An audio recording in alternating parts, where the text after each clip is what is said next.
All right, so we have Joseph Kozub with us today, who's running for sheriff in this election. And we have a few questions we'd like to ask him. First, can you tell us a little bit about your background? I've been involved in law enforcement since June of 2016. My family has a history of law enforcement. Combined together, we have over 70 years in law enforcement. I graduated from Northern Michigan University back in 2017 with a bachelor's degree in criminal justice. I've been coming up here my whole life. I lived here over the last 6 years. So yeah. All right. And why are you running for sheriff? I'm running for sheriff to make Marquette County a Second Amendment sanctuary city. That's priority number one. Priority number two is to get a new county jail built. We're currently facing an overcrowding issue where we constantly have to use a program to early release people so they don't serve a full sentence or amend their sentences. Third thing is I want to start a movement for mental health among law enforcement officers, emergency medical service, basically all first responders. There's a variety of mental health issues among law enforcement. The average lifespan of a law enforcement officer is 59 years old. So a lot of officers aren't even living to see retirement. Among correctional officers, the lifespan is 58 years old. There's a high degree of suicide rates among law enforcement officers.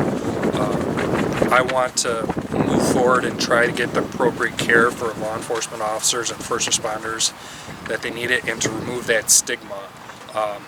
Currently, I know several law enforcement officers, one that's really close to me, that deals with mental health issues and is actually afraid to go get help for those because he's afraid his job might be at risk if he does. So I want to get everyone on board with that and move them forward so we can hopefully change that 59 to a lot older than that. With the Second Amendment sanctuary, would you have to go through the commissioner's office or the prosecutor's office to get them to agree on it? The first thing that I'd do is I'd advise my officers not to enforce red flag laws. That'd be the first one. Now, with that, that would only be a county thing as far as like county sheriffs go. The first step is not to bring them across the prosecutor's desk. I would love to get the prosecutor involved in that so we don't prosecute or don't violate due process and go about that route. I would love to get other departments on board with that and so we can move forward. There's a lot of other counties across the state of Michigan that have gone second sanctuary status, or at least constitutional status. Now, I want to go straight Second Amendment sanctuary because those laws are just, they're unethical to begin with, and until a federal court tells me that they're okay to enforce, I will not enforce them. Okay. Is there anything else you'd like to add, or anything else we should know? Well, I'm an avid gun owner myself. I belong to a historical reenactment society. I haven't participated with them in the last couple of years, but I'm still active with them.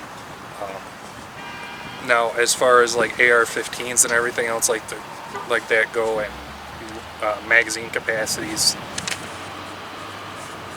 you can have any magazine you want. You can have an AR-15. Honest gun owners are going to be honest. The people we have to worry about are the ones who are breaking the laws. So these laws that are being made don't have anything to do with the common citizen. You're making laws based off the 0.01%. So the laws are unconstitutional, they're unjust, they're not supposed to be there. All right, well, thank you very much for your time, and thank you for this interview, and hopefully we can talk some more between now and the election, and thanks for stopping by. Not a problem.